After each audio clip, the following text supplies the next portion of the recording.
Et je suis impatiente, mais vraiment impatiente, de connaître les recettes sérénité de Dame Hortense Diftin. oui. Hello Hortense. Hello Elena, bonjour tout le monde. Alors, contre le stress, vous avez trouvé la parade grâce à Psychologie Magazine. Oui, parce que la rentrée, Elena, ça y est, on y est, on est en plein dedans. Et c'est vrai que c'est hyper stressant. Ouais. On était tranquille, en vacances, pépère. Ouais. On pensait que la rentrée n'arriverait jamais, en tous les cas pas aussi vite. Et hop, ça y est, on est déjà en septembre.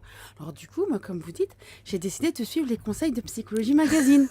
Parce que eux, contrairement à mon mari, ils ont compris que ça fiche un sacré coup de passer des vacances à la rentrée. Ouais. Lui, mon mari, me dit que je me suis assez reposée chez ma mère et que je suis en forme pour attaquer l'année. Mais non. On voit bien qu'il n'a pas lu Psychologie Magazine. Hein. Donc je lui ai expliqué, il y a la case vacances, il y a la case rentrée, Ouais. et entre les deux, il y a la case sas de décompression. Je te pompe le reste de tes économies et je me détends. Ah, c'est ça. Ça, c'est les garçons, ils comprennent pas. Que nous, les filles, comme on doit toujours s'occuper de tout, on doit commencer d'abord par s'occuper de nous. Alors j'ai décidé dans un premier temps de prendre quelques petits rendez-vous avec moi-même. Mais ça faisait longtemps qu'on s'était perdu de vue, moi et moi-même. Alors mon mari, il me demande aussi... Qu'est-ce que tu peux bien faire, Hortense, quand tu as un rendez-vous avec toi-même? Bon, ben, je Il est me lourd, recentre. votre mari, en Oui, fait. il est concerné. Je me recentre et je me concentre sur l'achat d'une nouvelle paire de chaussures sur une journée au spa ainsi que sur ton code décartable.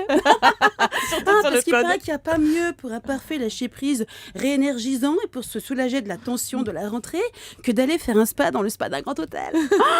Mais c'est ce qu'ils disent dans le journal. Alors si en plus on se masse tous les matins, que l'on se fait une cure de raisin et de gelée royale, on est top.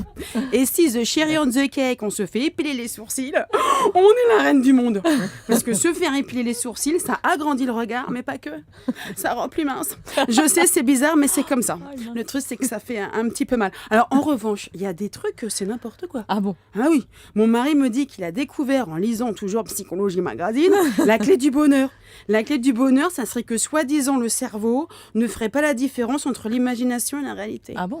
Ouais, donc en fait, il suffirait d'imaginer par exemple que pour mon anniversaire, mon chéri m'offre une jolie bague de chez Cartier pour que je sois aussi contente que si je le recevais en vrai. J'ai dit d'accord, essaye, mais ce soir, quand tu seras tout seul à dormir sur le clic-clac du salon, t'auras qu'à t'imaginer que je suis à côté de toi. Comme ça, tu verras s'il y a une différence entre l'imagination et la réalité. Enfin, maintenant que je sais que c'est un tel stress de passer des vacances à la rentrée, je pense que l'année prochaine, j'éviterai la rentrée. Je rentrerai direct en octobre. Non, n'hésitez pas à la rentrée. Alors, je ne suis pas sûre, Hortense, que vous ayez tout compris ou bien lu le même Psychologie Magazine que moi. En tous les cas, ça vous a surpris, cette lecture, Violaine.